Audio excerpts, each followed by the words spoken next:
First, we'll go through a quick introduction to basic web architecture to understand how the internet works. Then we'll understand what exactly HTML is. After that, we'll have a look at what CSS is. Then we'll go through JavaScript.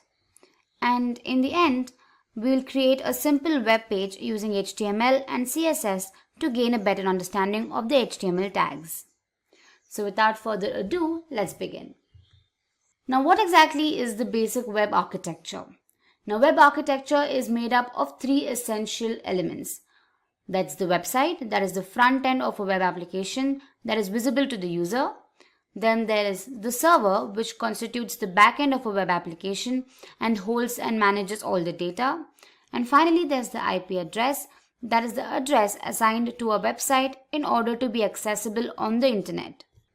First up, let's have a look at what website is. So your browser starts by loading the main HTML file and then the CSS and JavaScript. The user interacts with the website and is not concerned with the backend of an application. Now secondly, we have the server.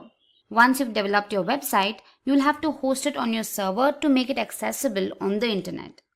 Server, along with the database, contains all the data of a website and facilitates user interaction. Lastly, there's IP address, which is the third element of the web architecture. Now, website is hosted on an IP address. We put a domain name over that IP address, the same way we put names over people's phone numbers. When you type a domain name in the browser, it will give you the server call. The server will then send over the website to you. Next, what is HTML? HTML is the most widely used markup language for developing and structuring web pages on the internet. It defines the structure of websites and formats these web pages. So what exactly is CSS then? Now CSS is a simple design language used for making web pages look more beautiful and presentable. It can be attached to any HTML element to style it or even position it according to the developer's choice. Then you must be wondering, what exactly is JavaScript? Now, JavaScript is a powerful interpreted language targeted for web development. It is used for making web pages interactive and bringing the web pages to life. So now let's create your first website.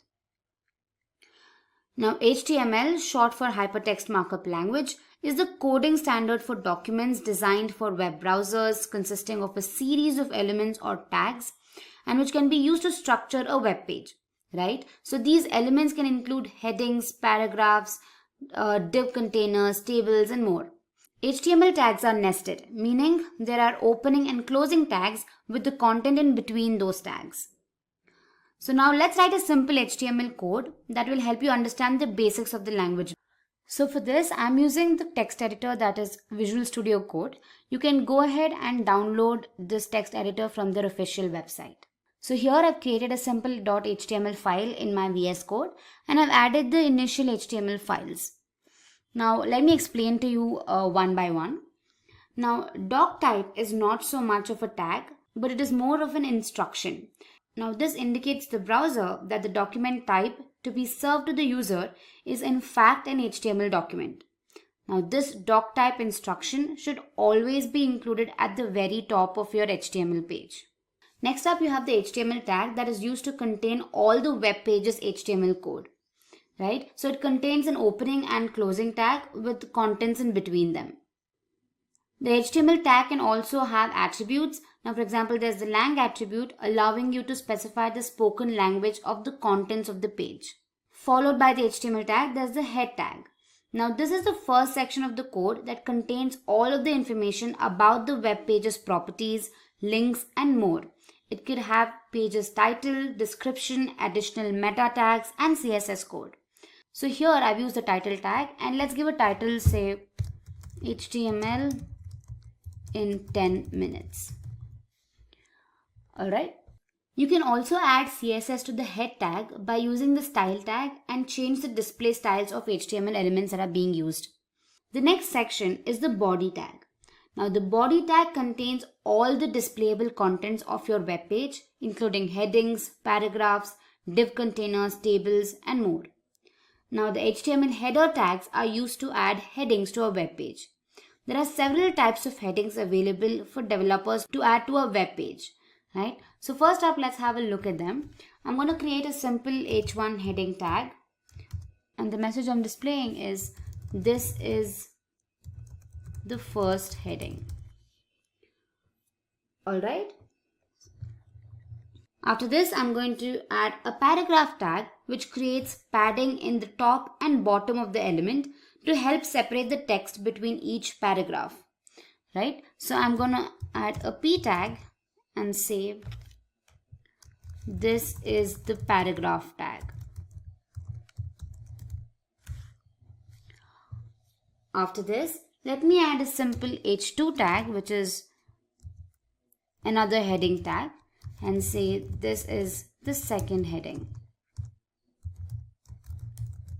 Now you can also add line breaks, which are helpful from time to time. If you want to provide a single line break in your content, you can do so by adding the BR tag. So here, let me just add one for better understanding.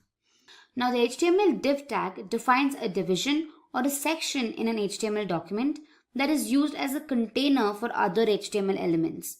Now these elements can include content areas, sidebars, page bars, page headers, footers, etc. This tag is used to apply styles to HTML elements that cannot be added otherwise. You can also make use of the HTML image tag to add images to a web page. Now these images in a web page are a very common sight and they can make the website look more attractive. So for that we can use the image tag. So say img, within which I mention the source.